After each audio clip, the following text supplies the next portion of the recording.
Ya estamos de regreso en Infórmate, momento de nuestra entrevista central. Nos acompaña esta noche una joven, ella es empresaria, ¿verdad? Porque representa a los empresarios. Jóvenes empresarios. Una joven empresaria. Ella es la representante de la Asociación Nacional de Jóvenes Empresarios del país. Ella es Susana Martínez Nadal, con quien estaremos conversando esta noche de diversos temas. Bienvenida, Susana, presidenta de ANGE. Así es. Hola, hola, muchas gracias. Siempre, bueno, primera vez en Infórmate, tienes poco tiempo en ANGE, ¿verdad que sí? Y yo sé que es la primera vez, pero no será la última. Así es. Gracias por la invitación. ¿Cómo llega a Susana Martínez a la presidencia de ANGE? De nuevo, muchas gracias por tenerme aquí, un placer. Yo soy presidente de la Asociación Nacional de Jóvenes Empresarios. ANGE es una asociación que tiene 42 años en existencia. Es una asociación empresarial que representa a la parte joven del empresariado. En nuestro país, el empresariado es muy organizado, muy involucrado en todo el desenvolvimiento de las políticas públicas, de lo que está sucediendo en el país, y los jóvenes tenemos nuestros espacios. Cuando digo jóvenes, ANGE representa a un grupo de 21 a 45 años de edad. Para ingresar tiene hasta los 40 años de edad, permanecer como hasta 45. Y bueno, desde ahí participar en todo lo que es el involucramiento en lo que está sucediendo en el plano económico, en el plano institucional, en el plano empresarial del país, lo cual es muy, muy importante. Yo tengo ya más de 10 años involucrada en ANGE. Yo soy economista de carrera, economista política, con maestría en finanzas, y mi involucramiento, yo originalmente trabajé unos años, 6 años en el sector público, luego pasé al sector privado y ahí me involucré en ANGE. Esa fue la forma que yo encontré de involucrarme en lo que está sucediendo en el país. Es una excelente forma de devolver, ¿no? Eso hace ya unos añitos. Entonces, bueno, eventualmente entré a la junta directiva, donde desde ahí duré 6 años trabajando activamente, involucrándome en lo que hace desde su junta directiva la asociación. Formé y lideré por muchos años lo que es la Comisión de Sostenibilidad, de Desarrollo Sostenible de ANGE. ANGE tiene 4 comisiones de trabajo, desde donde se genera todo el posicionamiento y las actividades de la asociación, es el motor de la asociación. Eventualmente ya llegué a la presidencia y aquí estoy, hace unos 6 meses, y es un placer es un honor poder liderar esta asociación en este tiempo. Excelente. De que, Ana, estuviste en el sector público. Sí. ¿En qué área? Yo trabajaba en la Superintendencia de Pensiones. ¿Y la comparación? ¿Cómo te sientes? ¿Te gustó el sector público? ¿Volverías de nuevo o te quedas en el sector privado? Tienen ambos, realmente yo siempre, y yo sé que ahora en este momento hay un sentimiento muy grande por devolver al país y por participar. Y hay una gran incidencia de jóvenes involucrándose en todo lo que es la gestión de gobierno y también desde la parte de gobierno central y también en la parte legislativa, lo cual es buenísimo, es refrescante. Empoderamiento político. Es empoderamiento, es muy importante, es algo que refleja en el evento que tuvimos. Yo me impresioné la cantidad de jóvenes, mujeres involucradas en política en República Dominicana, electas, elegidas, sí. Lo cual eso va en la dirección correcta.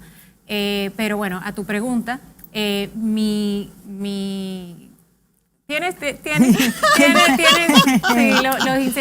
pero realmente desde sentimientos el sector, encontrados. Tiene sus buenas cosas. Yo soy economista, mi formación es muy hacia la formulación de políticas públicas, eso es lo que me apasiona, y tuve la oportunidad de hacerlo desde el sector público, desde el sector privado, aún trabajando en finanzas, en economía y demás, por medio de involucramiento en las asociaciones empresariales. He tenido esa oportunidad de incidir y de involucrarme y de poder tener algún tipo de rol en la formulación de políticas públicas, pero desde el otro lado, que es igual de válido. Excelente background, Susana, Gracias. Para hablar y para, como tú mismo dices, involucrarte en todo lo que tienes que ver, todo lo que está pasando en el país a nivel de políticas públicas. Un tema que está en el tapete, Susana, la situación de la educación en el país actualmente. Es que si las clases deben de ser presenciales, el tiempo que hemos tomado con las clases presenciales, que si virtuales, que si deben de ser presenciales. ¿Cuál es tu opinión? ¿Se ha avanzado? Sí. Fíjate, cuando empezó esta situación de la pandemia, una cosa sin precedentes, que pensábamos, bueno, acabamos de cumplir un año de ese día, que nos dijeron, bueno, 2 semanas a la casa, 2 semanas se cancelan las clases. Le podemos poner la velita. Así es. Realmente no teníamos idea lo que iba a suceder, que íbamos a estar un año después en esta situación tan extraña. De modo que mirando hacia atrás uno puede ver las cosas completamente distintas que como le veía en ese momento.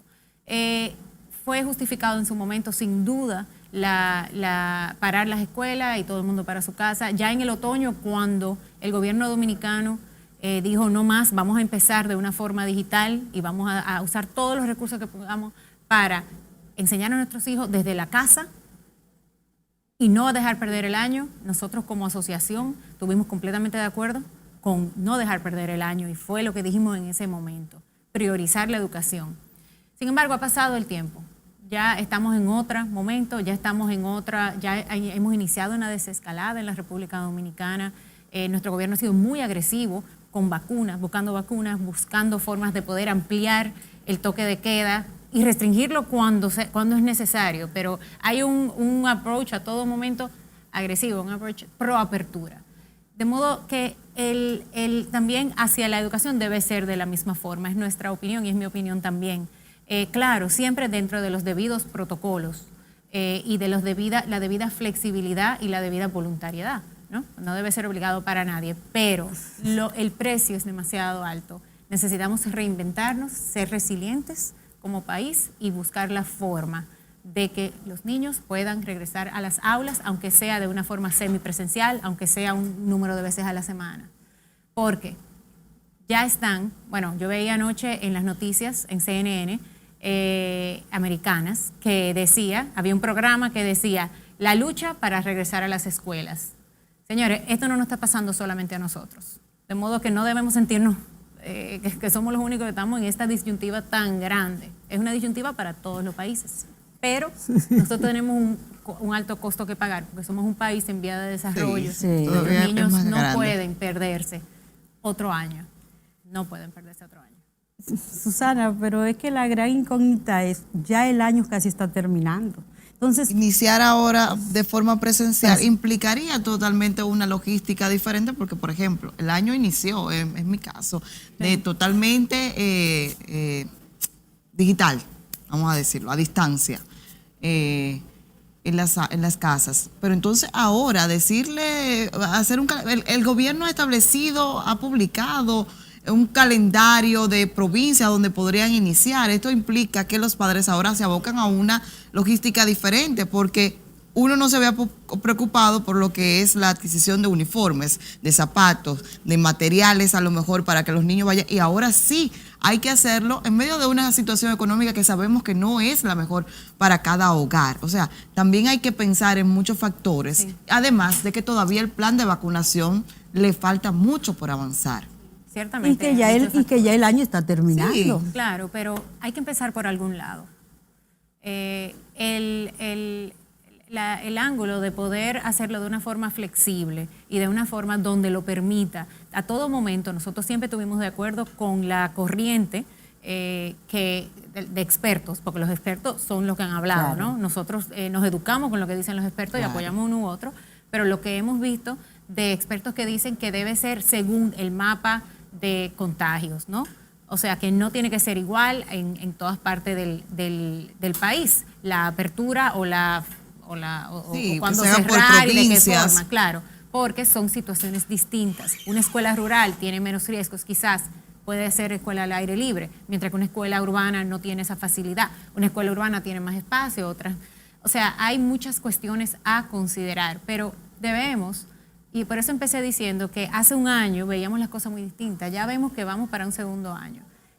Debemos empezar, y es ciertamente, de cierta forma, lo que ha sucedido. O sea, ya hay cierta apertura para hacer una apertura, para considerarlo, porque tienen que empezar algunas, tienen que empezarse los protocolos, ahora ver también cómo momento que empiece es que se va a empezar a ver cómo se va desenvolviendo, qué funciona, qué no funciona, para poder realmente empezar el año que viene.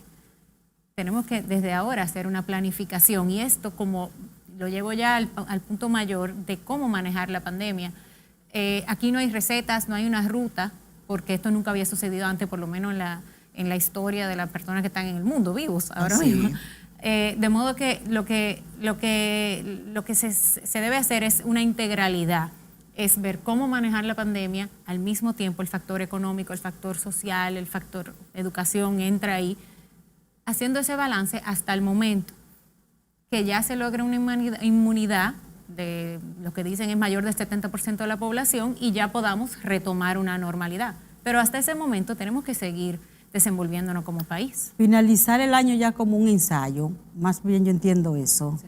Es lo que tú quieres decir. Sí, porque para realmente entonces ya el año a Semana que viene, Santa. Ya entrar. Hacer los correctivos del lugar. Exacto. El plan de vacunación, ¿qué te ha parecido? ¿Cómo se ha manejado en el país? Ahora el gobierno ha anunciado que el primer lote ya se ha acabado. Se espera que a partir de mañana, lunes 15, se tiene previsto que llegue algunos más o en esta semana. ¿Y crees que realmente se podrá cumplir con ese 80% de la población vacunado allá a junio? Mira, yo estoy feliz. Yo realmente siento un optimismo muy grande y se siente ya palpable en otros sectores luego de que empezamos la vacunación. El año pasado, hacia final de año, ya la Asociación de Jóvenes Empresarios, desde ANGE empezamos a hablar de la necesidad de hacer una planificación de la vacunación, de que el gobierno sacara un plan de vacunación con un plan A, un plan B, un plan C, porque no sabemos el futuro, no hay una bola de cristal aquí. Entonces, el gobierno lo hizo su plan, lo publicó y lo ha ido cambiando y lo ha ido mejorando según va pasando el tiempo. Eso es lo más que podemos pedir como población. También que haya sido comunicativo y que nosotros sepamos lo que está sucediendo. Y, por ejemplo, esa medida de que un joven podría acompañar a alguien mayor y recibe la vacuna, esas son precisamente las cosas que se deben hacer en este tiempo. Es reinventarse, buscar forma creativa de poder lograr el objetivo. No es misterio para nadie de que la recuperación económica mundialmente va a depender de la inmunización con la vacuna. La vacuna va a ser la clave hacia eso y nosotros hace 2 semanas como país no teníamos y ya tenemos poco más de medio millón de personas vacunadas. Hemos avanzado. De modo que hemos avanzado y eso es bueno y lo bueno hay que decirlo. Las metas deben ser agresivas, no hay nada malo con ponerse una barra alta, esperemos que llegue al 80%, pero por lo tanto que lo que se haga de una forma organizada, transparente, y de la mejor forma posible. Y eso es lo más que podemos todos colaborar hacia eso. Y también, muy importante, ayudar con el desconocimiento de no vacunarse. No he visto nuevos datos acerca de cuál es la situación del sentimiento de la resistencia, pero el presidente Abinader dijo al principio, cuando primero publicaron el plan de vacunación, indicaron que era un 40% de las personas que no se querían vacunar. Eso sería interesante ver cómo habrá evolucionado. Yo siento que de cierta forma quizás se va a reducir, porque ha sido favorable. La gente se ha sentido bien. Mis padres se vacunaron, por ejemplo, ambos. Sí. Y están muy bien y muy tranquilos. Sí, el dominicano habla mucho, pero pienso que inmediatamente se supo que la vacuna ya estaba en el país y se va a comenzar a aplicar, como que cambió la mentalidad. Y hay mucha gente acudiendo a los lugares. Sí, yo creo que sí, va cambiando. Susana, mira, sin duda alguna, tú sabes que uno de los grandes problemas de aquí de República Dominicana siempre ha sido el sector eléctrico. El problema eléctrico en República Dominicana. Duramos varios años con un proyecto de ley en el Congreso Nacional de la reforma, el pacto eléctrico, que al fin lo tenemos. ¿Qué te parece? Mira, Ángel firmó el pacto eléctrico. Yo tuve la oportunidad de ir a ese momento en la historia. Eso va a ser un hito. Sí. Porque realmente culmina un proceso abierto que venía de diálogo y de consenso, reflejando la capacidad de consenso que tenemos como sociedad. que ya tenía 6 años. 6. Es muy importante, ¿por qué? Porque aún sin ser necesariamente un documento perfecto, de nuevo, los expertos en electricidad han dicho sus opiniones al respecto, nada en ese documento va en contra de lo que sabemos que hay que hacer en el sector. Más allá de que se haya firmado o no, lo cual es bueno, que haya una señal de diálogo, una señal de compromiso de todas las partes, que es como nos gusta hacer las cosas en la República Dominicana, contando con consensos. Más allá de eso, lo importante en el sector eléctrico es resolver los problemas. Que se aplique. Que se apliquen. Claro. Entonces, ya a partir de esta firma, que ya nos aboquemos como país a resolver el problema que se sabe cuál es. Hacer una ruta, darle seguimiento a esas acciones, asignar responsables y luego la veeduría y todo el seguimiento a esas acciones y con tiempos. Y eso es lo que toca ahora para luego seguir con las otras reformas. ¿Y están confiados ustedes de que eso va a pasar? Claro que sí. Claro que ¿Están sí. confiados? No vemos por qué no, porque al final de cuentas estos son cuestiones económicas y eso es un problema importante que tiene un peso muy grande en las finanzas públicas y con la pandemia y con todo lo que estamos viviendo, el apoyo del gobierno, es evidente que las finanzas públicas tienen que atenderse, de modo que uno de los principales pesos también va a tener que atenderse. Eso es cuestión de tiempo y eso lo sabe, se sabe en el gobierno, se sabe en el sector privado, se sabe en todas partes. Es ya tener la voluntad de poder completar. Y yo creo que sí, que realmente el pacto eléctrico fue el primer paso hacia esa dirección. O sea que del lado de ustedes, de los empresarios, sí existe la voluntad. Es lo que tú dices. Claro, nosotros, ANGE es una asociación transversal, tocamos todas las áreas y nuestro principal enfoque es la competitividad.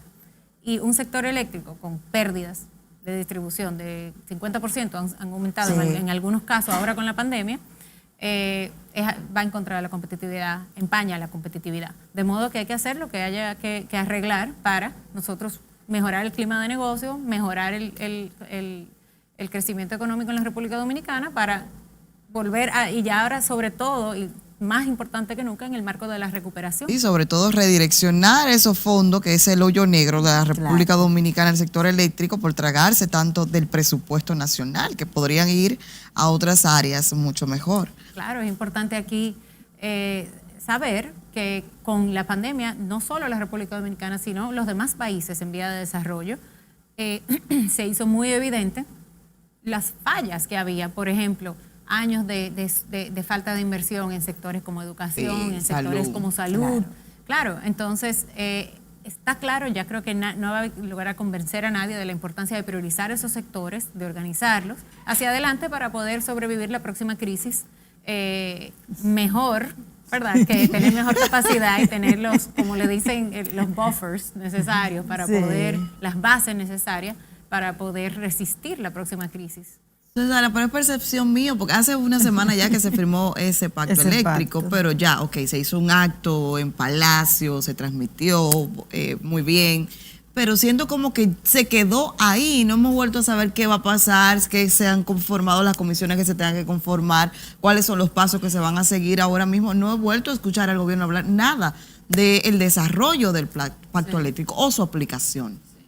No, yo tampoco, pero no necesariamente. Ustedes como sector tampoco lo han convocado. Claro, pero como te dije, nosotros somos transversales, de modo que no necesariamente no se esté haciendo, pero sí es bueno que estos diálogos se estén dando para saber la importancia de que eso se retome, pero como te dije, eso es parte de todas las demás reformas que tenemos que ver y que velar porque sucedan en la República Dominicana. Esa es una de las reformas que tenemos que atender, pero es una que es importante para las próximas. Sí. Que no quiere decir que se vaya a hacer, ¿verdad? ¿Cierto? ya eso tendría que preguntarle a los hacedores. Hay otro tema que también es muy importante, otro pacto que es el que falta. ¿Será la prueba, considera que es la prueba de fuego de este gobierno? El pacto fiscal. El pacto fiscal, sí.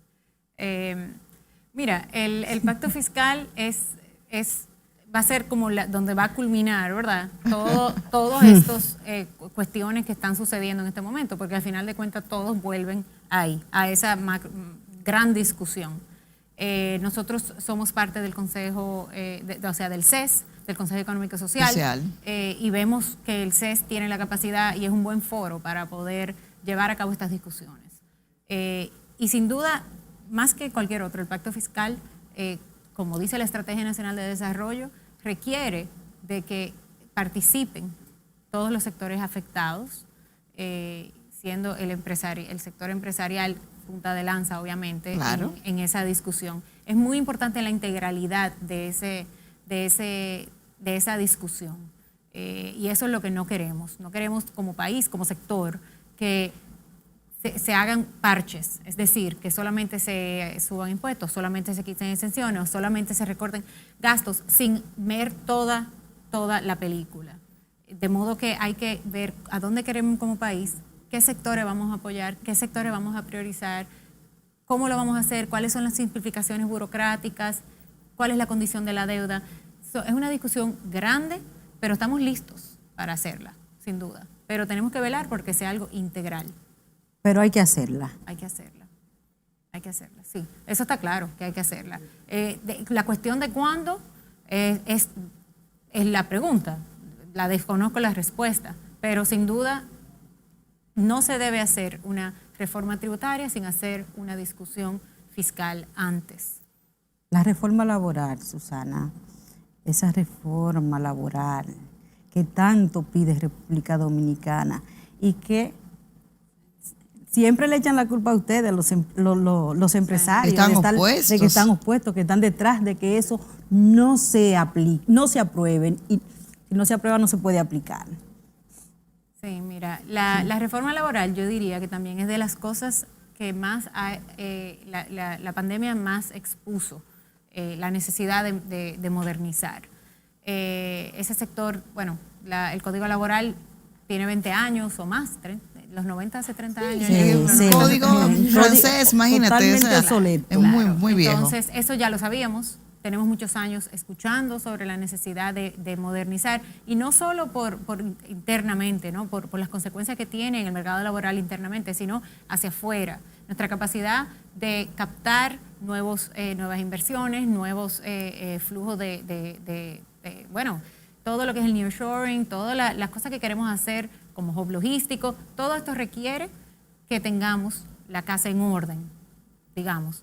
Y la parte laboral moderna, clara, eficiente, es fundamental. Tenemos una Estrategia Nacional de Desarrollo que lo requiere también, que requiere que esto suceda antes del 2030. Sí. De modo que esa es una discusión que también, sin duda, hay que tener y que va a ser muy beneficioso en el momento de que podamos modernizar esa área en República Dominicana.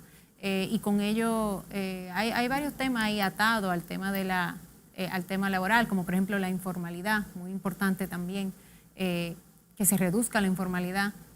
Pero todo esto son discusiones amplias. Todo lo que hemos hablado quizá esta noche está atado. No son cosas aisladas. Sí, y yo creo que la pandemia, sí, claro. Y yo creo que la pandemia, por eso es difícil hacer políticas públicas. O sea, son cosas. Pero eso está en las manos de ustedes, los jóvenes. Así es. Así es. Casualmente hoy recibí un correo de una miembro muy valiosa de ANGE, una socia de ANGE, joven, una abogada de 30 y pico de años, que se fue a trabajar en un ministerio, en una posición técnica. Y por ende tuvo que renunciar momentáneamente, claro, de ANGE. Y me escribió a mí, diciéndome esto, que era un momento importante para ella porque iba a pasar al gobierno y ella quería de esta forma involucrarse más en su país, pero que la parte que lamentaba era tener que salirse de ANGE. De modo que esto ha sido una tendencia. Desde ANGE han salido muchas personas que se han involucrado hoy en día en el gobierno, y eso me llena de orgullo realmente, porque queremos eso. Queremos, al final, estamos todos al mismo lado, y queremos también un gobierno de personas preparadas, de personas proactivas, ¿no? Eso es lo más que podemos buscar, y la diversidad, muy importante.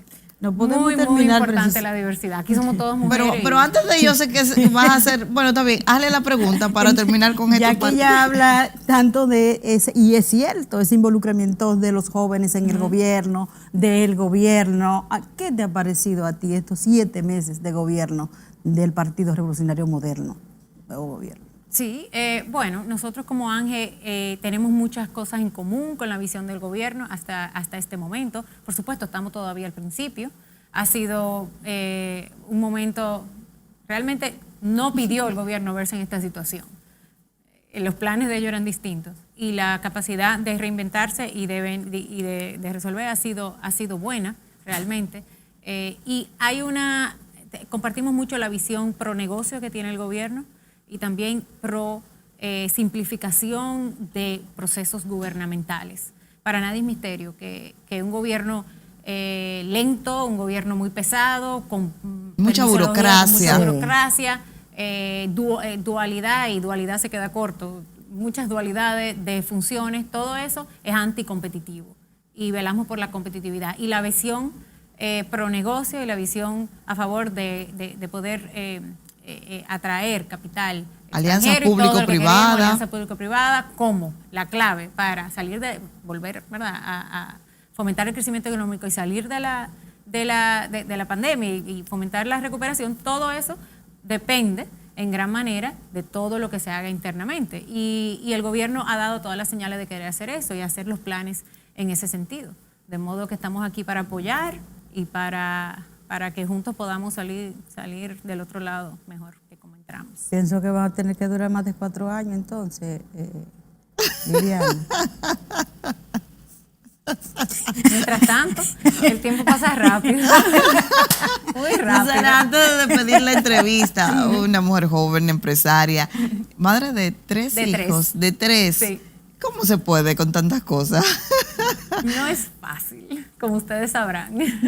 No es fácil, pero ahora a propósito de que la semana pasada fue, la semana pasada, sí, pues, inicio de esta celebramos el Día Internacional de la Mujer. Para mí es un privilegio, realmente. Yo los años que he tenido, yo tengo más o menos 20 años de carrera. Empezaste una bebecita. Exacto, exactamente. Sí, pero hace ya tanto. profesional. A lo largo de mi carrera, que yo he pasado del sector público, sector privado, he sido empleada, he trabajado en mercados financieros. Actualmente yo soy consultora, muchos años fui consultora independiente y ahora tengo mi propia firma de consultoría.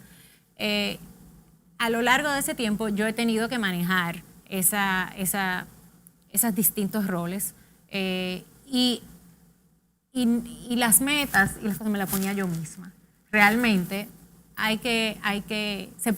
uno puede por momentos descansar un poco, uno puede dedicarse. Yo cuando tuve mis niños bebés, 2 de ellos yo pude estar con ellos en la casa.